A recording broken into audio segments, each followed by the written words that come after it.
நண்பர்கள் அனைவருக்கும் elite English அகாடமியின் வாழ்த்துக்கள். இந்த வீடியோவில் ஜும்பா லஹரி எழுதியிருக்கிற த நேம் சேக் அப்படிங்கிற நாவலோட சம்மரி பார்க்கலாம். The namesake novel PGTRB English unit 7ல் சிலபஸாக இருக்குது.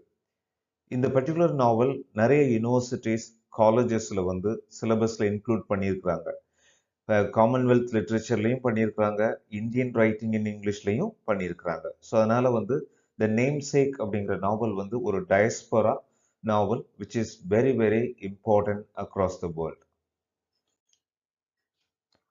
ஃபர்ஸ்ட் ஆத்தர் இன்ட்ரோடக்ஷன் பார்த்துடலாம். Jhumpa Lahiri was born in 1967.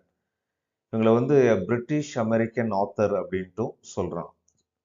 இவங்களுடைய ஜானர் ரொம்ப வேரிட். அவங்க இங்கிலீஷ் லிட்ரேச்சரில் நாவல் எழுதியிருக்கிறாங்க, ஷார்ட் ஸ்டோரிஸ் எழுதியிருக்கிறாங்க, எஸ்ஸேஸ் எழுதியிருக்கிறாங்க. இவங்களுடைய ஒர்க்ஸ் பார்த்தோம் அப்படின்னா இன்டர்பிரட்டர் ஆஃப் மேலடிஸ் பப்ளிஷ்ட் இன் 1999, இதுதான் ஃபர்ஸ்ட் ஒர்க். அதுக்கப்புறம் த நேம் சேக் 2003 பப்ளிஷ் பண்ணாங்க.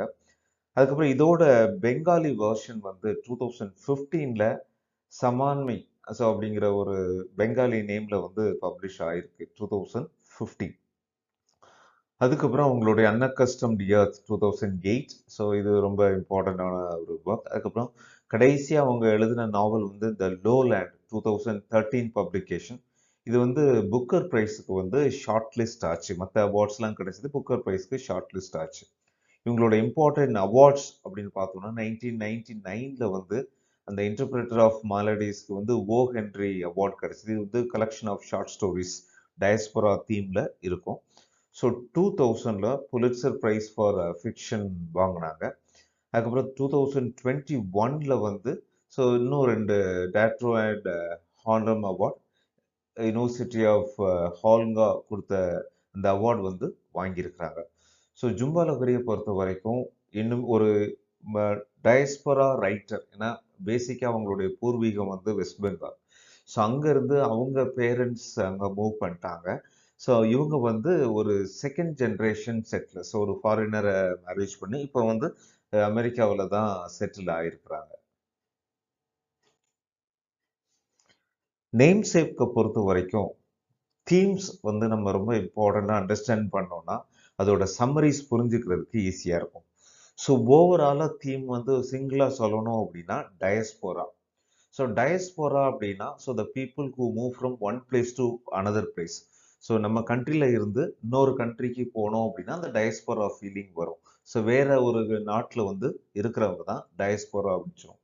இப்போ நிறைய இந்தியன்ஸ் அமெரிக்காவில் இருக்கிறாங்க, யூகேல இருக்கிறாங்க, மற்ற யூரோப்பியன் கண்ட்ரீஸில் இருக்காங்க. அவங்கெல்லாம் டயஸ்போரா. ஏன்னா இந்தியாவிலேருந்து போய் ஒர்க்குக்காகவோ இல்லைன்னா மேரேஜ் ஆகியோ போயிருப்பாங்க, அங்கேயே செட்டில் ஆகிருப்பாங்க, இல்லைன்னா கொஞ்ச நாள் செட்டில் ஆகிட்டு மறுபடியும் வந்துப்பாங்க. அதாவது ஒரு சொந்த நாட்டிலேருந்து வேற ஒரு நாட்டில் போகிற எல்லாருமே டயஸ்போரா தான். அந்த டயஸ்போராக்கு கீழே நமக்கு நிறைய தீம்ஸ் வரும். ஏலியனேஷன், வேற நாட்டில் போய் செட்டில் ஆனால் கண்டிப்பாக ஏலியனேஷன் வரும். அதுக்கப்புறம் லாங்குவேஜ் பேரியர். ஸோ அங்கே போய் நம்ம இங்கிலீஷ் பேசினா கூட நம்மளுடைய இங்கிலீஷும் அவங்களோட இங்கிலீஷும் வேற மாதிரி தான் இருக்கும். தொடக்கத்தில் புரிஞ்சுக்கிறது ரொம்ப கஷ்டமாக இருக்கும். So language barrier.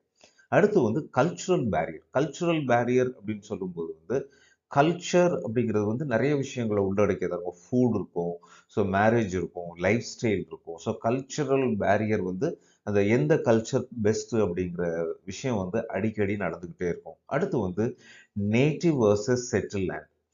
இப்போ இப்போ இந்தியாவில் இருக்கிற மாதிரி நம்ம கம்ஃபர்டபுளாக பாதுகாப்பாக இருக்க முடியாது. அங்கே இருக்கிறவங்க நம்மளை புதுசாக பார்ப்பாங்க. ஸோ நமக்கு நம்ம not we are neither native nor settle. So in between ஒரு தேர்ட் ஸ்பேஸில் தான் இருப்போம். ஹோமிகே பாபா அப்படிங்கிறவர் தான் தேர்ட் ஸ்பேஸுங்கிற கான்செப்டை சொல்கிறாரு. So when we are in settled land, new land, we are neither native nor settled land, so we are in between. That is the third space. Third ஸ்பேஸுங்கிற கான்செப்டுக்குள்ள தான் எல்லா ஐடியாவுமே வரும். ஸோ அதுக்கப்புறம் ஜென்ரேஷன் கேப் வரும். ஸோ இப்போது பெரும்பாலும் first time வேற கண்ட்ரியில் போய் ஜாபுக்காக போகிறவங்க அங்கேயே செட்டில் ஆகிறாங்க. அவங்களோட எண்ணம் எப்படி இருக்கும்னா எப்போவுமே இந்தியாவுக்கு வந்துடணும், நேட்டிவ் பிளேஸ்க்கு வந்துடணும்னு இருக்கும். ஆனால் அங்கே அவங்களுக்கு குழந்தை பிறந்து அங்கே அமெரிக்கன்ஸாகவே வாழ்வாங்கல்ல, அந்த செகண்ட் ஜென்ரேஷன் செட்டிலர்ஸ்க்கு இந்தியன் கல்ச்சர் பிடிக்காது. ஆனா அவங்க வந்து அங்கேயே இருக்கணும். அவங்களுடைய சிச்சுவேஷன் இன்னும் மோசமா இருக்கும். ஏன்னா, அவங்களுக்கு ஒரு நேட்டிவ் கல்ச்சரே இருக்காது. இந்தியன் கல்ச்சரும் இருக்காது. அமெரிக்கன் கல்ச்சர்ன்னு அவங்க நினைச்சுக்குவாங்க. ஆனா அமெரிக்காவுல அவங்கள 100% அக்செப்ட் பண்ண மாட்டாங்க. இதான் இந்த ஜெனரேஷன் கேப் இருந்துகிட்டே இருக்கும். அதுக்கப்புறம் நேம் அண்ட் ஐடென்டிட்டி. ஸோ இந்த ஓவரால் நாவல்ல வந்து டயஸ்போரா அதுக்கு கீழே வர்ற விஷயங்கள்லாம் இருக்கு. அதுக்கப்புறம் name and identity, namesake. இந்த டைட்டில் இந்த நேம்ல என்ன இருக்கு அப்படின்னு நம்ம கேட்போம். ஸோ அந்த நேம் வந்து இட் ஹோல்ட்ஸ் இம்பார்ட்டன்ட். அந்த நேமை வச்சு தான் அந்த நாவலே பில்ட் பண்ணியிருக்காங்க. நேமே நேச்சுரலா ஐடென்டிட்டி. இதுவும் ஐடென்டிட்டி அப்படிங்கிறது டயஸ்போராக்கு கீழே வர ஒரு புது இடத்துல போய் நமக்குன்னு ஒரு ஐடென்டிட்டியை கிரியேட் பண்றது. ஓகே. இதுல வந்து செட்டிங் ஆஃப் த நாவல் பார்த்தோம் அப்படின்னா இந்தியா அண்ட் அமெரிக்கா. இந்தியாவிலையும் அப்பப்போ அந்த கேரக்டர்ஸ் வந்து வந்து போறாங்க. மற்றபடி வந்து அமெரிக்கா. ஸோ டியூரேஷன் வந்து 30 இயர்ஸ். ஒரு 30 வருஷத்துக்குள்ள ஒரு ஃபேமிலியோட லைஃப் எப்படி இருக்கு அப்படின்ட்டு சொல்றாங்க. அதுல இன்னொரு முக்கியமான விஷயம் பார்க்கும்போது இதுல இந்த நாவல்ல வந்து ஆட்டோபயோகிராபிக்கல் எலமெண்ட் இருக்கு. ஏன் அப்படின்னா ஜும்பா லஹிரியோட ஒரிஜினல் நேம் வந்து நிலஞ்சனா சுதேஷ்னா. நிலஞ்சனா சுதேஷ்னா. ஆனா அதே நேரத்துல அவங்க சின்ன பிள்ளையா இருக்கும்போது அவங்க நிக் நேம் வச்சுதான் கூப்பிடுவாங்க. ஜும்பா அப்படிங்கிறது வந்து அவங்களுடைய நிக் நேம். ஸோ அதுக்கப்புறம் வந்து அவங்க பேரே லஹிரின்னு சேர்த்து ஜும்பா லஹிரி அப்படின்னு மாறிடுச்சு. அப்போ இந்த ஆத்தரோட நேம் சேஞ்ச் வந்து அவங்களுக்கு நிறைய கஷ்டத்தை ஸ்கூல்ல இருந்து லேட்டர் லைஃப் வரைக்கும் கொடுத்துருக்கு. ஸோ அதை பேஸ் பண்ணி தான் இந்த நாவலை எழுதியிருக்கிறாங்க. ஆனா இந்த நாவல் வந்து வெறும் அந்த புரோட்டகானிஸ்ட் வந்து மேல் சென்ட்ரிக்கா இருக்கும். மற்றபடி இந்த ஆத்தர் வந்து ஃபீமேல்.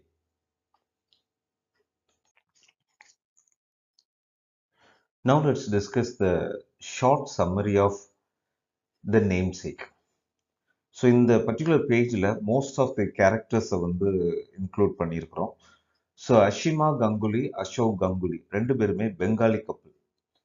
ஸோ இவங்க வந்து first generation settlers in America. So அவங்களுடைய children Gogol and Sonia. So இவங்க வந்து second generation settlers. So mostly இந்த என்டையர் நாவலும் இந்த ரெண்டு கப்பலுக்கும் இடையில நடக்கிற அந்த ஒரு இன்ட்ராக்ஷன் தான் அவங்களுடைய லைஃப்னு பார்க்கலாம். ஸோ நாவல் எப்போ ஓப்பன் ஆகுது அப்படின்னா 1968. 1968ல் ஹஷிமாவும் அசோக்கும் மேரேஜ் ஆகி கேம்பிரிட்ஜ் யூனிவர்சிட்டி, கேம்பிரிட்ஜ் மேசச்சூஸ்ட் யூனிவர்சிட்டிக்கு போகிறாங்க. ஸோ இது வந்து மேசச்சூஸ்ட் அப்படிங்கிறது வந்து ஸ்டேட். ஸோ அங்கே வந்து ஹார்வர்ட் ஸ்கொயர் அப்படிங்கிற பிளேஸில் தான் இந்த கேம்பிரிட்ஜ் இருக்குது. அங்கே தான் போகிறாங்க. அப்போ அசோக் வந்து ஒர்க் பண்ணலை. அசோக் என்ன பண்ணுறாரு அப்படின்னா அவர் எலக்ட்ரிக்கல் இன்ஜினியரிங் படிச்சுட்டு இருக்கிறாரு. ஸோ படிச்சுட்டு இருக்கும் போதே அவங்களுக்கு மேரேஜ் ஆகுது.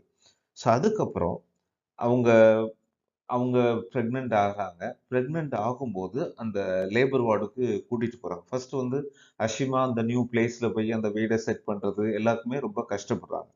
ஸோ அதுக்கப்புறம் ப்ரெக்னென்ட் ஆனதுக்கப்புறம் அவங்க டெலிவரி டைமில் வந்து ஹாஸ்பிட்டலுக்கு கூட்டிகிட்டு போகிறாங்க. ஸோ ஹாஸ்பிட்டலுக்கு கூட்டிகிட்டு போகும்போது தான் அவங்களுக்கு இன்னும் ஃபேமிலியை மிஸ் பண்ணுறாங்க. ஏன்னா நம்ம ஃபேமிலியில் இந்தியன் கல்ச்சரில் வந்து வளைகாப்பு மாதிரி ஒரு ஃபங்க்ஷன் வச்சு அவங்கள அம்மா வீட்டுக்கு அனுப்பிடுவாங்க. பேரண்ட்ஸ் வந்து அவங்க ப்ரெக்னென்ட் லேடிஸை பார்த்துக்குவாங்க. ஆனால் இங்கே வந்து யாருமே இல்லை. அதனால அவங்க வந்து ஹாஸ்பிட்டலில் இருக்கும்போது அவங்க வந்து ஃபேமிலியை ரொம்ப மிஸ் பண்ணிட்டு ஃபேமிலியை யோசிக்கிறாங்க. அப்படி யோசிக்கும் போது வந்து ஃபர்ஸ்ட் டைம் ஹஸ்பண்டை எப்படி மீட் பண்ணோம் அப்படின்ட்டு ஆஷிமா வந்து யோசிக்கிறாங்க. அவங்க ஸ்டூடெண்ட்டாக இருக்கும்போது அசோக் வந்து ஸ்டூடெண்ட்டாக இருக்கும்போது ஃபர்ஸ்ட்டு ஒரு தடவை பார்க்க வந்திருக்கும்போது அவர் செருப்பை வெளியே கழட்டி போட்டுட்டு வீட்டுக்குள்ளே வந்திருப்பார். அப்போ வந்து அவங்க காலை வந்து அந்த செருப்புக்குள்ளே விட்டு அவங்க பார்ப்பாங்க. அந்த செருப்பு ரொம்ப பெருசாக இருக்குது, அப்படி குஷன் மாதிரி இருக்குது அப்படின்னு திங்க் பண்ணுவாங்க. அதை யோசிக்கிறாங்க. பேரண்ட்ஸை ரொம்ப மிஸ் பண்ணுறாங்க. அந்த மாதிரி இருக்கு. ஸோ அவங்க பிரசவ வார்டில் அந்த அவங்க பேரண்ட்ஸை பற்றி நினச்சிட்டு இருக்கும்போது அசோக் வந்து வெயிட் பண்ணுற அந்த டைமில் அவர் வந்து அவருடைய பாஸ்ட்டை நினைக்கிறார். அவர் வந்து ஒரு ஆக்சிடெண்ட்டை பற்றி நினைக்கிறார். அவருடைய லைஃப்பில் 1961 வந்து ஒரு பெரிய ட்ரெயின் ஆக்சிடென்ட் நடந்திருக்கும். அப்போ வந்து அந்த சம்மர் டைமில் வந்து அவங்க கிராண்ட் ஃபாதர் வந்து ஜாம்ஷெட்பூரில் இருப்பார். அந்த ஜாம்ஷெட்பூரில் இருக்கிற கிராண்ட் ஃபாதர் வந்து எப்போவுமே புக்ஸ் வாங்குறது வந்து அவருக்கு பழக்கம். அந்த வாங்கும்போது வந்து ட்ரெயினில் போயிட்டு இருக்கும்போது அப்போ ஒருத்தரை மீட் பண்ணுவார். அவர் பேர் வந்து இந்த கோஷ். கோஷ் அப்படிங்கிறது ஒரு ஒரு பெரிய பிஸ்னஸ்மேன் ட்ராவலர். அப்போ ஜஸ்ட் லைக் தட் கான்வர்சேஷன் வரும்போது வந்து கோகுலுக்கு அவர் என்ன அட்வைஸ் பண்ணுவார்னா, இங்கேயே இருக்காத, யூ ஜஸ்ட் ட்ரை அப்ராட், அங்கே ஸ்காலர்ஷிப்லாம் இருக்குது அப்படின்னு சொல்லும்போது நல்லா பேசிட்டு வருவாங்க. அவருடைய விசிட்டிங் கார்டும் கொடுப்பாங்க. அப்போ என்ன ஆகும் அப்படின்னா, நைட்டு வந்து ட்ரெயின் ஆக்சிடென்ட் ஆயிரும். ஆக்சிடென்ட் ஆன உடனே நைட்டு ஒரு 7 கோச் என்ன ஆகும்னா, அங்கே பக்கத்தில் வயல் இருக்கும். வயலில் போய் விழுந்துரும். ஸோ நைட் அப்படிங்கிறதுனால ரெஸ்க்யூலாம் கொஞ்சம் லேட்டாக தான் வருவாங்க. அதுக்கப்புறம் நைட்டு ரெஸ்க்யூ டீம் வருவாங்க. அப்போ ஒரு டீம் வருவாங்க. கிட்டத்தட்ட எல்லாருமே இறந்து போயிருப்பாங்க. அப்போ வந்து கோ நம்ம அசோக் வந்து அவர் ரொம்ப அடிபட்டு அப்படியே கிடப்பாரு. அப்படி கிடக்கும்போது வந்து யார் ரெஸ்க்யூ டீம் பக்கத்துல வரைக்கும் வருவாங்க. பட் இவரால பேசவோ, சத்தம் போடவோ முடியாது. அதனால யாருமே உயிரோட இல்ல அப்படின்னுட்டு வந்து அவங்க மூவ் பண்ணுவாங்க. அப்போ மூவ் பண்ணும்போது என்ன ஆகும் அப்படின்னா, இவரு இவரு அந்த ட்ரெயின் ஆக்சிடென்ட் ஆகுறதுக்கு முன்னாடி அந்த புக் படிச்சுட்டு இருப்பாரு. அந்த புக் யாரோட புக் அப்படின்னா, ஒரு ரஷ்யன் ஆத்தர் நிக்கலாய் கோகுல் அப்படின்ட்டு ஒரு ஆத்தர். அந்த நிக்கலாய் கோகுல் அப்படிங்கிற ஆத்தரோட புக்கை தான் படிச்சுட்டு இருப்பாரு. படிச்சுட்டு இருக்கும்போது அந்த புக்கோட அப்படி இருப்பாரு. அப்போ வந்து அந்த ஒரு பேஜை கிழிச்சு அந்த பேஜ் என்ன பண்ணுவாங்கன்னா, இந்த கடகடன்னு அந்த காத்துல வந்து ஃப்ளட்டர் ஆகும். ஃப்ளட்டர் ஆனவுடனே கொஞ்சம் சத்தம் போடும்ல. அப்போ அந்த க்ரஷிங் சவுண்டு கேட்கும். கேட்ட உடனே அந்த ஒருத்தர் அது வந்து ஒருத்தரோட அட்டென்ஷனை ட்ரா பண்ணிரும். இந்த ரெஸ்க்யூ டீம்ல வந்து இங்க ஏதோ சத்தம் கேட்குதுன்னு பார்க்கும்போது வந்து இவரு உயிரோட இருப்பாரு. அப்போ அவர ரெஸ்க்யூ பண்ணுவாங்க. அப்போ வந்து அவரு நெனப்பாரு, எல்லாருமே நம்ம இந்த ரஷ்யன் ஆத்தர்ட்ட இருந்து தான் வந்திருக்கிறோம் அப்படிங்கிற மாரி அவரு வந்து அந்த பழைய இன்சிடென்ட்ட வந்து ஞாபகப்படுத்தி பார்த்திருப்பாரு. ரைட். இது வந்து ஒரு இது. இப்ப வந்து குழந்தை பிறந்துருது. குழந்தை பிறந்த உடனே ரொம்ப முக்கியமான ஒரு விஷயம் வந்து ஆஃப்டர் அந்த குழந்தைய வந்து பிறக்கிறதுக்கு காரணமா இருந்தவங்க, அந்த டாக்டர் பேர் வந்து டாக்டர் ஆஷ்லி. ஸோ அவங்க ஒரு நர்ஸ் இருப்பாங்க. நர்ஸ் பேர் வந்து பேட்ரி. 2 பேருமே ரொம்ப நல்லா அஷிமாவ பார்த்துக்குவாங்க. குழந்தை பிறந்ததுக்கு அப்புறம் பாய் பேபி கோகுல் பிறந்துறாரு. அப்போ வந்து அமெரிக்காவோட ரூல்ஸ் படி குழந்தைய வெளியே கொண்டு ஹாஸ்பிட்டலை விட்டு வெளியே போகணும்னா பர்த் சர்டிஃபிகேட் கொடுக்கணும். பர்த் சர்டிஃபிகேட் வேணும் அப்படின்னா நேம் கொடுக்கணும். ஆனால் பெங்காலி கஸ்டம் படி பேரண்ட்ஸ் வந்து நேம் வைக்க முடியாது. அவங்க அங்கே வந்து குட் நேம் பெட் நேம் அப்படின்ற ஒரு கான்செப்ட். குட் நேம் அப்படிங்கிறது வந்து சர்டிஃபிகேட்டில் இருக்கக்கூடிய அந்த நேம் ஃபர்ஸ்ட் நேம் அப்படின்னு வச்சுக்கலாம். அப்போ வந்து ஒரு எல்டஸ்ட் பர்சன் தான் வைப்பாங்க. அப்போ இவங்களுடைய அசோக்கோட இந்த கிராண்ட் மதர் வந்து ஒரு லெட்டர் அனுப்பியிருப்பாங்க. ஒரு 2 நேம், ஒண்ணு பாய் பேபியானா இந்த நேம், கேர்ள் பேபியானா இந்த நேம் அப்படின்னு லெட்டர் அனுப்பியிருப்பாங்க. அந்த லெட்டர் வரவே வராது. இப்போ வந்து இவங்க ஹாஸ்பிட்டல்ல இருந்து வித்தின் அ வீக் வந்து வெளிய போணும். அப்போ வந்து என்ன நேம் வைக்கலாம் அப்படின்னா, இவருக்கு அசோக் வந்து அந்த ஆத்தரோட புக்க வாசிச்சுட்டு இருக்கும்போது, அந்த புக் தான் அவர சேவ் பண்ணிச்சு அப்படின்ட்டு நினைச்சிட்டு இருப்பாரு அந்த ஆக்சிடென்ட். அதனால வந்து அவருடைய பேர் வந்து கோகுல் அப்படின்ட்டு வச்சுருவோம் அப்படின்ட்டு. கோகுல் அப்படின்னு பர்த் சர்டிஃபிகேட்ல போட்டு குடுத்துருவாங்க. ஸோ அதுக்கப்புறம் வெளிய வந்தவுடனே இந்த செரிமனி அதெல்லாம் அப்படியே லைஃப் போயிட்டே இருக்கும். ஸோ அடுத்த பிரச்சனை எப்போ வரும் அப்படின்னா, அ அடுத்த பிரச்சனை வரும்போது வந்து கொஞ்ச நாளு கழிச்சு போகும். அப்போ வந்து திடீர்னு அவங்களுக்கு ஒரு ஃபோன் வரும். அ ஆஷிமாவோட ஃபாதர் பிரதரோட நேம் என்னன்னா ராணா. ராணா வந்து ஒவ்வொரு ஃபோன் வந்து ஆஷிமாவுக்கு மிட் நைட்ல ஃபோன் பண்ணி அப்பா வந்து இறந்து போயிட்டாங்க அப்படிங்கிற ஒரு விஷயத்த சொல்லுவாங்க ஹார்ட் அட்டாக்ல. ஸோ அது வந்து ஒரு பெரிய கஷ்டமா இருக்கும். அதுக்கப்புறம் அவங்க மறுபடியும் கல்கத்தாக்கு போவாங்க. இந்த இன்சிடென்ட்ஸ் நடக்கும். அதுக்கு அடுத்த பிரச்சனை எப்போ வரும் அப்படின்னா, கோகுல் வந்து ஃபர்ஸ்ட் வந்து ஸ்கூலுக்கு போகும்போது. அங்க ஸ்கூலுக்கு போகும்போது வந்து அங்க வந்து ஒரு பிரின்சிபல் இருக்கிறாங்க. மிஸ்ஸஸ் லாப்பிடஸ். அப்போ நேம் எழுதணும்ல பர்த் சர்டிஃபிகேட்லாம் இது பண்ணும்போது, அவங்க என்ன சொல்லுவாங்கன்னா, பர்த் சர்டிஃபிகேட்ல உள்ள நேம் இல்ல. அந்த நிக்கலாய் அப்படின்னு சொல்லுவாங்க. அந்த நிக்கலாய் அப்படின்னு சொல்லுவாங்க. நிக்கலாய்ன்னா அவருடைய இன்னொரு நேம் தானே அந்த ஆத்தரோட நேம். பட் அவரு இவங்க என்ன மத்தவங்கலாம் அவன எப்படி அட்ரஸ் பண்றது பார்ப்போம்னா, கோகுல் பேரு ஒரு பேரு கூப்பிடுறாங்க. ஆனா சர்டிஃபிகேட்ல வேற ஒரு பேர் அப்படிங்கிற மாரி சொல்றாங்க அப்படின்னு சொல்லும்போது வந்து, உடனே அந்த லேப்டஸ் என்ன சொல்லுவாங்க அப்படி அந்த குழந்தைய கூப்பிட்டு கோகுல கூப்பிட்டு, "how you want to be called?" உன்னைய எப்படி கூப்பிடணும் அப்படின்னு கேட்பாங்க. உடனே கூடுமா சொல்லி அவன் வந்து கோகுல் தானே அந்த சின்ன பையனுக்கு பழக்கமா இருக்கும். 5, 6 வயசு இருக்கும். அப்போ வந்து அவன் கோகுல் அப்படின்னா, அப்ப கோகுல் சர்டிஃபிகேட்ல இருக்கிற நேமும் இந்த நேமும் ஒண்ணு. அதனால கோகுல் அப்படின்ட்டு முடிச்சிருவாங்க. ஸோ அப்படியே போயிட்டுருக்கும். ஸோ அப்போ வந்து அவனுடைய 14th பர்த்டேல அதுக்கு அடுத்த வருஷம் சோனியா பிறந்துருவாங்க. 2வது குழந்தை சோனியா பிறந்துருவாங்க. இந்த டைம் நேம் கேர்ஃபுல்லாக வந்து ஃபர்ஸ்ட் டே சோனாலி அப்படிங்கிற ஒரு நேம், பெங்காலி நேம் வச்சுருவாங்க. சோனியா அப்படிங்கிறது அது மற்ற பெட் நேம் மாதிரி இருக்கும். அடுத்து இம்பார்ட்டன்ட் டெவலப்மெண்ட் என்ன நடக்குன்னா 14th பர்த்டே. ஸோ யாருடைய 14th பர்த்டே? கோகுலோட 14th பர்த்டே அப்போ ஒரு விஷயம் நடக்கும். என்ன அப்படின்னா அப்போ வந்து ஃபாதர் வந்து ஒரு புக்கை வந்து ப்ரெசென்ட் பண்ணுவார். அந்த என்ன புக் அப்படின்னா ஒரு நிக்கோலாய் கோகுலோட ஷார்ட் ஸ்டோரிஸ். ஸோ அவருக்கு அப்போ சொல்லிட்டு வந்து அந்த ட்ரெயின் ஆக்சிடெண்ட்டை பற்றி லைட்டாக சொல்லுவார். அப்புறம் ரொம்ப அப்படி சொல்லாமல் அப்படியே விட்டுருவார். ஸோ நீ இந்த புக்கை படி அப்படின்ட்டு அந்த புக்குக்குள்ளே ஒரு நோட் எழுதியிருப்பார். ஆனால் இவன் புக்கை படிக்கவே மாட்டான். ஸோ அவனுக்கு இந்த பேரே பிடிக்காது. அதனால வந்து ஜஸ்ட் உள்ள இது பண்ணிடுவான். ஸோ அடுத்து அவன் வளர்ந்து அப்படியே அடுத்த யூனிவர்சிட்டிக்கு போகும்போது வந்து அவன் பேரண்ட்ஸ் சொல்லுவான், எனக்கு இந்த பேர் பிடிக்கல, I am going to change the name legally. அமெரிக்காவில் வந்து இது ரொம்ப காமன். ஸோ அவனுடைய நேமை வந்து அங்கே போய் வந்து நிக்கில் அப்படின்னு மாற்றிக்கிடுவான். ஸோ அவனுடைய பேர் நிக்கில். ஸோ இந்த டைமில் தான் நீங்கள் ஒரு சிவகார்த்திகேயன் படம் கூட வரும். அதில் வந்து அவன் ஹரிஷ் அப்படின்ட்டு பேரை மாற்றிக்கிடுவான். அந்த பேரை மாற்றிட்டு அந்த இதில் லீகலாக மாற்றிட்டு வெளியே வரும்போது கிட்டத்தட்ட நீங்கள் இந்த நாவலை படிச்சீங்கன்னா அந்த சீனுக்கும் அதுவும் கரெக்டாக வரும். இந்த நாவல் தான் ஃபர்ஸ்ட் வந்துச்சு. ஸோ நிறைய இடங்கள்ல அந்த நேம் ரிலேட்டட் வர்றது எல்லாமே வந்து அந்த மூவியில் வந்து நேம் சேக் நாவலோட இன்ஃப்ளூயன்ஸ் வந்து இருக்கிற மாதிரியே தோணும். ஒருவேளை படிச்சாங்களா இல்லையா அப்படிங்கிறது வந்து தெரியாது.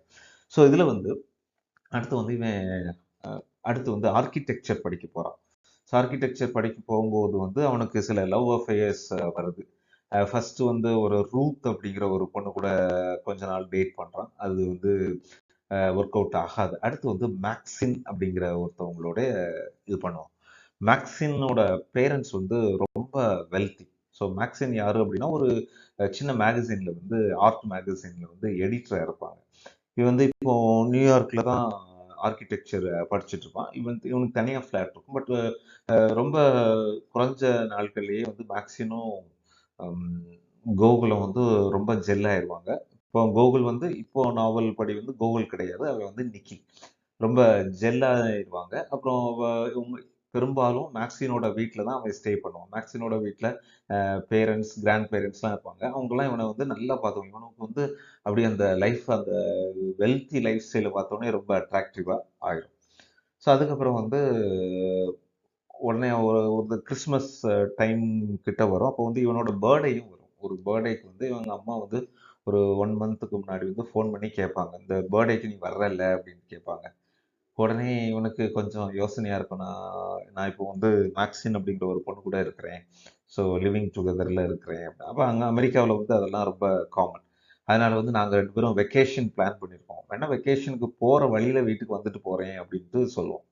உடனே இவங்க 2 பேரும் அந்த நியூ ஹெமிஸ்பியர் அப்படிங்கிற ஒரு இடத்துல ஃபார்ம் ஹவுஸ் இருக்கும். அந்த மேக்சினோட பேரண்ட்ஸ்க்கு அங்கே போகிற வழியில இவனுடைய பேரண்ட்ஸ் வீட்டுக்கு வந்துட்டு போவாங்க. மேக்சினை வந்து ஆக்சுவலி எல்லாருக்குமே பிடிச்சிருக்கும். ரொம்ப வெல்த்தி, ரொம்ப வெல் மேனர்ட் அப்படிங்கிற மாதிரி இருப்பாங்க. அதுக்கப்புறம் போயிடுவாங்க. இவன் வந்து அந்த ஃபார்ம் ஹவுஸ்க்கு போயிடுவான். போனான் அப்படின்னா அவனுக்கு அங்கே கான்டாக்ட்கள்லாம் ரொம்ப இருக்காது. ஆனால் இருந்தாலும் அவங்க பார்க்க மாட்டாங்க. ஸோ அப்போ வந்து அடுத்த நியூ டெவலப்மெண்ட் என்ன அப்படின்னா அசோக்குக்கு வந்து இன்னொரு ஓஹியோ அப்படிங்கிற மாகாணத்தில் வந்து ஒரு யூனிவர்சிட்டியில் வந்து ஒரு ஃபெலோஷிப் கிடைச்சிருக்கும். இந்த ஃபெலோஷிப் வந்து ஒரு 7 மந்த்ஸோ என்னமோ அவங்க போய் அவர் அங்கே தனியாக இருக்க வேண்டியிருக்கும். அப்போ வந்து அவர் அங்கே போயிடுவார். அங்கே போகிறதுக்கு முன்னாடி இவன் அசோக் அசோக் கோகுல்கிட்ட மதர் என்ன சொன்னா, நீ வந்து போயிட்டு அப்பாவை இது பண்ணிட்டு சொல்லிடு அப்படின்னு சொல்லுவான். ஓகே, அது அந்த ப்ராசஸ் முடிஞ்சிடும். இப்போ வந்து திடீர்னு வந்து நைட்டு அவனுக்கு அவ இங்க ஓஹியோல வந்து அசோக் வந்து அஷிமாவுக்கு கால் அஷிமா எங்க இருக்காங்க? அஷிமா வந்து அந்த பெம்பர்டன் ரோட்ல கேம்பிரிட்ஜ் மேசச்சூட்ஸ்ல இருக்காங்க. சரியா? இப்போ அசோக் வந்து எங்க இருக்காங்க? ஓஹியோல இருக்காங்க. ஒரு நாள் திடீர்னு அசோக் வந்து அஷிமாவுக்கு கால் பண்ணி, நான் வந்து ஹாஸ்பிட்டல்ல இருக்கேன். எனக்கு கொஞ்சம் வயிறு சரியில்லை. அதனால ஹாஸ்பிட்டலுக்கு வந்திருக்கேன் அப்படின்னு. ஆனா அதுக்கப்புறம் வந்து ரொம்ப நேரம் ஃபோனே இருக்காதுங்க. ரொம்ப செவரல் ஹவர்ஸ் ஃபோன் இருக்காது. அதுக்கப்புறம் திடீர்னு ஒரு ஃபோன் வரும். யாருக்கு? அஷிமாவுக்கு ஃபோன் வரும். உங்க ஹஸ்பண்ட் வந்து ஹாஸ்பிட்டல்ல இறந்துட்டாரு அப்படின்ட்டு. இறந்துட்டாருன்ன உடனே அவளுக்கு என்ன செய்யணும்னு தெரியாது. உடனே இவன் வந்து இவனை காண்டாக்ட் பண்ண ட்ரை பண்ணுவான். யார? கோகுல். கோகுல் எங்க இருக்கான்? மேக்ஸிம் கூட அங்க என்ஜாய் பண்ணிட்டு இருக்கான். அவன் ஃபோன் அ எடுக்க ரீச் பண்ணக்கூடிய சூழ்நிலை இருக்காது. அதுக்கப்புறம் மறுநாள் சோனியா தான் கோகுலுக்கு கால் பண்ணி சொல்றாங்க. இப்படி அப்பா இறந்துட்டாங்க அப்படின்னு. உடனே இம்மீடியட்டா கோகுல் வந்து அந்த வெக்கேஷனை கட் ஷார்ட் பண்ணிட்டு ஓஹியோவுக்கு போயிடுறான். ஓஹியோல போய் அந்த ப்ராசஸ்லாம் பார்க்குறான். அந்த இதுதான் எங்க அப்பான்னு ஐடென்டிஃபை பண்ணிட்டு லீகலா சைன் பண்ணி அங்கேயே கிரீமேட் பண்ணிடுறாங்க. அப்போ அவருடைய கிரீமேஷன் இப்போ இந்தியன் கல்ச்சரை பொறுத்த வரைக்கும் கிரீமேஷன்ல எல்லா பேரண்ட்ஸும் எல்லா ரிலேட்டிவ்ஸுமே வந்துருவாங்க. ஆனா இங்க பார்த்தேன்னா யாருமே இல்ல. இவன் மட்டும் தான் இந்த சின்ன சடங்கெல்லாம் செஞ்சு அந்த மயானத்துல எலக்ட்ரிக்கல் இதுல வந்து அவங்க கிரீமேட் பண்ணி சாம்பலை தான் வீட்டுக்கு எடுத்துட்டு போவோம். அதுக்கப்புறம் அவங்களுடைய அப்பா இருந்த அப்பார்ட்மெண்ட்டுக்கு போய் அதெல்லாம் வெக்கேட் பண்ணுவோம். அவனுக்கு ஒரு ஸ்லீப்லெஸ் நைட் இருக்கும். ஓகே. இத முடிச்சுட்டு வந்து ஹி கம்ஸ் பேக். இப்போ வந்து ஒரு 10 டேஸ் கழிச்சு அந்த மார்னிங் செரமனிலாம் நடக்கும். அந்த செரமனில வந்து ஃபர்ஸ்ட் இவளும் வருவா. யாருன்னா மேக்ஸினும் வருவா. அந்த இன்ஃபர்மேஷன் கேள்விப்பட்டு மேக்ஸினும் வருவா. பட் அதுக்கப்புறம் வந்து ரொம்ப அவன் டிட்டாச்ட் ஆயிரும். அதில் மேக்ஸினுக்கும் அவனுக்கும் பிரேக்கப் ஆயிரும். ஸோ மேக்ஸினுக்கு வந்து அப்புறம் வேற என்கேஜ்மெண்ட் ஆயிரும். இப்போ வந்து இவன் சிங்கிளா இருப்பான். இப்போ சிங்கிளா இருக்கும்போது வந்து அஷிமாவுக்கு ரொம்ப கஷ்டமா இருக்கும். என்னடா பையன் சிங்கிளா இருக்கிறானே அப்படின்னு. இன்னொரு பெங்காலி கேர்ளோட லிங்க் பண்ணி விடுவான். ஸோ மொஷிமி வந்து அவனோட கோகுலோட 14th பர்த்டேக்கு வந்து வந்திருப்பா. ஆனா அப்போ யாருன்னு தெரியாது. சும்மா லைக் ஹாய் பாய் அப்படிங்கிற மாதிரி இருக்கும். ஸோ மோஷிமி கூட லிங்க் பண்ணிவிடுவோம். மோஷிமி வந்து பாரிஸ்ல படிச்சுட்டு இருக்கா. ஏற்கனவே அவளுக்கு வந்து கிரகாம்ங்கிறவங்க கூட என்கேஜ்மெண்ட் ஆகி மேரேஜ் நடந்திருக்காது. ஆனா Bengali girl. So Bengali girl அப்படிங்கிறதுனால சரி 2 பேரும் first they they are together. ஒரு ஒரு வருஷம் அப்படியே லிவிங் டுகெதர்ல இருப்பாங்க. அப்புறம் வந்து அவங்களுக்கு மேரேஜும் பண்ணி வச்சிருப்பாங்க. இப்போ சீரியஸா இப்போ அவன் வந்து ஆர்க்கிடெக்சர் பண்ணிட்டு இருக்கான். அவன் ஒர்க்கும் பண்ணிட்டு இருக்கான். மோஷிமிக்கு வந்து ஜாப் இல்ல. ஆனாலும் வந்து she is also studying something in Paris. இப்படி நல்ல லைஃப் போயிட்டு இருக்கும். வெக்கேஷன்லாம் போவாங்க. ஒரு நாள் வந்து தேங்க்ஸ் கிவிங் அப்படின்ட்டு அமெரிக்கன் கல்ச்சர்ல இந்த கிறிஸ்துமஸ்க்கு முன்னாடி அந்த நியூ இயர் லாஸ்ட் வீக்கே வந்து தேங்க்ஸ் கிவிங் வீக்னு சொல்லுவாங்க. ஸோ அந்த இதை செலிப்ரேட் பண்றதுக்காக வருவாங்க. இவங்க அஷிமா என்ன டிசைட் பண்ணியிருப்பாங்கன்னா, அந்த பெம்பர்டன் ரோட்ல வந்து அவங்க தனியா தான் இருக்கிறாங்க.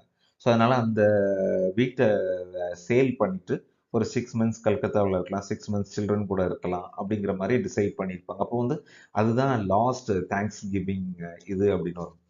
அப்போ என்னன்னா, அந்த இதுக்கு ட்ரெயின்ல வரும்போது மோஷிமியும் கோகுலும் நல்ல இன்ட்ரெஸ்டிங்கா பேசிட்டு வருவாங்க. திடீர்னு வந்து அது ஏதோ ஒரு ஹோட்டல பத்தி பேசிட்டு இருப்பாங்களா. அப்போ வந்து மோஷிமி என்ன சொல்லிருவாங்க, டெமெட்ரியஸ் ஆல்சோ சேஸ் தட் அப்படின்னு. அப்போ அவனுக்கு ஷாக். என்னோட டெமெட்ரியஸ் யாரு அப்படின்னா, அப்புறம் ஆர் யூ இன் அஃபேர் அப்படின்னு ஒரு சிம்பிளா தான் கேட்பான். She will say yes. அதுக்கப்புறம் அவங்க வீட்டுக்கு அது ஒண்ணுமே கேட்க மாட்டான் அதுக்கப்புறம். அதுக்கப்புறம் அந்த அவங்களுடைய வீட்டுக்கு வந்ததுக்கப்புறம் அந்த தேங்க்ஸ் கிவிங் அதெல்லாம் முடிஞ்சதுக்கப்புறம் அவன் நைட் வந்து கன்ஃபஸ் பண்ணுவான். டெமெட்ரியஸ் அப்படிங்கிறது வந்து என்னுடைய டீனேஜ்லேருந்தே எனக்கு தெரியும். காலேஜ் வரைக்கும் தெரியும். நாங்கள் ஏற்கனவே நல்ல ஃப்ரெண்ட்ஸாக இருந்திருக்கிறோம். அதுக்கப்புறம் இவன் போயிட்டான். ஒரு 1 இயருக்கு அப்புறம் நம்ம மேரேஜுக்கு 1 இயருக்கு அப்புறம் அவனை பார்த்தேன். அவனுடைய கான்டாக்ட் நம்பர் கிடைச்சது. நான் வந்து அவன் கூட ரிலேஷன்ஷிப்பை ரிவைவ் பண்ணிட்டு இப்போ அவன் கூட லிவ் இன்ல தான் இருக்கிறேன் அப்படின்னு சொல்லுவான். உடனே வந்து அவன் okay you take care of your life அப்படின்னோடனே இவன் கோகுல் வந்து அந்த தேங்க்ஸ் கிவிங் முடிஞ்சதுக்கு அப்புறமும் சில நாட்கள் இருப்பான். ஆனா வந்து அந்த மோஷிமி வந்து இம்மீடியட்டா போயிருவாங்க. அதுக்கப்புறம் மறுபடியும் போய் அங்க டிவோர்ஸ் பேப்பர்ல சைன் போடுறது அந்த ப்ராசஸ்லாம் முடிஞ்சிரும். சிம்பிளா முடிஞ்சிரும். ஸோ இதுக்கு அப்புறம் வந்து அவங்க பிரேக்கப் அவனுடைய மேரேஜ் வந்து கேன்சல் ஆயிருது. இதுக்கு அப்புறம் வந்து ஒரு புது டெவலப்மெண்ட் என்ன அப்படின்னா, அந்த டைம்ல பென் பென்னும், சோனியாவும் அவங்க தே ஆர் எங்கேஜ். ஸோ 2 பேருமே ரொம்ப சீரியஸா லவ் பண்றாங்க. இது வந்து டெவலப் ஆகிட்டே இருக்குது. இதுக்கப்புறம் கடைசியா வந்து ஒரு பார்ட்டி வந்து ஹோஸ்ட் பண்ணுவாங்க. யாரு அப்படின்னா அஷிமா. அந்த வீட விற்க போறாங்க அப்படிங்கிறதுனால, அந்த பெரிய பக்கத்துல உள்ளவங்க அந்த தேங்க்ஸ் கிவிங்க்கு அப்புறம் தான். அப்படி எல்லாம் இது கொடுக்கும்போது வந்து நம்ம அஷிமா என்ன சொல்லுவாங்கன்னா, அப்பாவோட கேமரா வந்து மாடியில இருக்கு. அதை எடுத்துட்டு வா அப்படின்னு சொல்லுவாங்க. ஆனா இவரு போகும்போது வந்து அங்க அந்த கேமராவ தேடும்போது வந்து அவனுக்கு அந்த புக்கு கிடைக்கும். அந்த புக்கு வந்து 14வது பர்த்டேல வந்து அந்த அப்பா கிஃப்ட் பண்ண அந்த புக் இருக்கும். ரேப்பரை கூட ஓப்பன் பண்ணாம வச்சிருப்பான். உடனே அவன் என்ன செய்வான்னா, அங்க உட்கார்ந்து வந்து அந்த புக்கை ஓப்பன் பண்ணுவான். அந்த புக்கை ஓப்பன் பண்ணும்போது ஃபர்ஸ்ட் பேஜ்ல ஒரு இது எழுதியிருப்பார். அந்த எழுதி கையெழுத்து போட்டிருப்பாரு. அதுல என்ன சொல்லியிருப்பாரு அப்படின்னா, அந்த the man who cave you his name from the man who cave you your name அப்படிங்கிற 2 சென்டென்ஸ் எழுதியிருப்பார். பார்த்து பாருங்க. The man who cave you his name. அப்போ நிக்கோலாய் கோகுல்கிட்ட இருந்து தான் நமக்கு வந்து இந்த நேம் வந்துச்சு. அதனால தான் நான் உயிரோட வந்தேன். நான் உயிரோட இருந்ததுனால தான் நீங்க எல்லாம் பிறந்தீங்க அப்படிங்கிற மீனிங். அடுத்து from the man who cave you your name. அவர்கிட்ட இருந்து வாங்கி உனக்கு வந்து நாங்கள் நேம் கொடுத்துருக்கோம். அது யாரு அப்படின்னா நான் தான் அப்படின்னு ஒரு பியூட்டிஃபுல்லாக பொயட்டிக்காக எழுதியிருப்பார். அவனுக்கு அந்த சென்டென்ஸ் அந்த ஹேண்ட் ரைட்டிங்கை பார்த்த உடனே ஃபர்ஸ்ட் அழுக வந்துடும். ஏன் அப்படின்னா இதுக்கு முன்னாடி அவருடைய ஹேண்ட் ரைட்டிங் வந்து நிறைய தடவை பார்த்துருக்கேன். எதில் பார்த்துருக்கேன் அப்படின்னா ப்ராக்ரஸ் கார்டில் சைன் போடுறது, அப்புறம் பே செக்கில் என் நேம் இவ்வளவு மணின்னு எழுதுறது. அவனுக்கு செலவுக்கு காசு கொடுப்பாங்கல்ல. ஆனால் அதெல்லாம் அதெல்லாம் நல்லா வாங்கிக்கிட்டேன். ஆனால் வந்து ஃபர்ஸ்ட் டைம் என்னோட ஃபாதர் எனக்கு கொடுத்தது என்னோட நேம் தான். அந்த நேமை வந்து நான் வச்சுக்கல அப்படின்னு சொல்லிட்டு அவனுக்கு அப்படியே கொஞ்சம் மனசு கஷ்டமா இருக்கும். அப்படியே அங்கேயே உட்காந்து அந்த புக்கை ரீட் பண்ண ஆரம்பிச்சிருப்பான். அதோட அந்த நாவல் முடியும். இப்போ இந்த இதுல வந்து சில கேரக்டர்ஸ் இன்ட்ரடியூஸ் இந்த மாயா நந்தி, திலீப் நந்தி இவங்கெல்லாம் அந்த பெங்காலி ஃப்ரெண்ட்ஸ் அஷிமா அசோக்குக்கு நெய்பர்ஸ் மாதிரி இருப்பாங்க. இப்போ அஷிமாவும் அசோக்கும் ஃபர்ஸ்ட் டைம் வந்து இவங்களோட வீட்டில் தான் இருப்பாங்க. ஆலன் அண்ட் ஜூடி மேன்ட்ரோகமரி இந்த வீட்டில் தான் இருப்பாங்க. இவங்கெல்லாம் யாரு அப்படின்னா காலின்ஸ், ஜேசன், மார்க், இவான் இவங்கெல்லாம் ஸ்கூல் ஃப்ரெண்ட்ஸ் ஆஃப் கோகுல். கிம் யாரு அப்படின்னா கிம் ஒரு கேர்ள் ஃப்ரெண்டு, ஒரு ஹை ஸ்கூல் ஜூனியர். ஒரு பார்ட்டியில் வந்து ஃபர்ஸ்ட் டைம் கோகுல் வந்து இவ்வளோ தான் ஒரு இன்டிமேட்டாக கிஸ் பண்ணிட்டு இருப்பான். Beyond that nothing will happen. So okay, இதுதான் நம்மளுடைய ஸ்டோரி. இப்போ பார்த்தோம் அப்படின்னா the entire novel Ashima Ganguly and Ashok Ganguly first generation settlers in America. So அவங்களுக்கு பிறந்த பிள்ளைங்க கோகுல் கங்குலி அண்ட் சோனியா கங்குலி. அவங்களுடைய லைஃப், அவங்க 2 பேருக்கும் உள்ள கான்ஃப்ளிக்ட். குறிப்பாக கோகுல் வந்து எப்படி டிஃப்ரெண்ட் ரிலேஷன்ஷிப்க்கு உள்ள போகிறான். கோகுல் வந்து ஃபர்ஸ்ட் ரூத்னு ஒரு பொண்ணு கூட இருக்கான், அப்புறம் மேக்சின் அப்படின்னு ஒரு பொண்ணு கூட இருக்கான். அடுத்து இன்பிட்வீன் இன்னொரு பொண்ணும் ஜஸ்ட் வந்துட்டு போவாங்க, ஒரு கூட படிக்கிறவங்க. அடுத்து மோஷுமி கூட கல்யாணம் ஆகி அதுவும் பிரேக்கப் ஆயிடுது. அதுக்கப்புறம் அவங்களுடைய லைஃப் வந்து கடைசியாக வந்து அவன் ரியலைஸ் பண்ணுறான், என்னுடைய ஃபாதர் வந்து எனக்கு எவ்வளோ விஷயங்கள் பண்ணியிருக்கிறாங்க, பட் நான் வந்து அவர் உயிரோடு இருக்கும்போது நான் அதை ரியலைஸ் பண்ணவே இல்லையே அப்படிங்கிற. ஸோ என்னதான் ஒரு நியூ லைஃப் வந்தாலும், வேற ஒரு கல்ச்சரில் போய் இருந்தாலும் வந்து இந்தியன் ரூட்ஸ் அப்படிங்கிறது வந்து உள்ளே தான் இருக்கும் அப்படிங்கிறது. அதுதான் அந்த நாவலோட ஒரு டீச்சிங் அப்படின்னு நாம் எடுத்துக்கிற முடியும். So dear friends, so for I have introduce the novel. ஸோ இதுலேயுமே இன்னும் நிறைய விஷயங்கள் நீங்கள் தெரிஞ்சுக்க வேண்டியிருக்கு. So the detailed chapter wise summary is available in our main course. So ஒருவேளை நீங்கள் இந்த கோர்ஸில் ஜாயின் பண்ணால் யூஸ்ஃபுல்லாக இருக்கும்னு நினச்சிங்கன்னா feel free to call us. We will help you with the registration process. Thank you. All the best.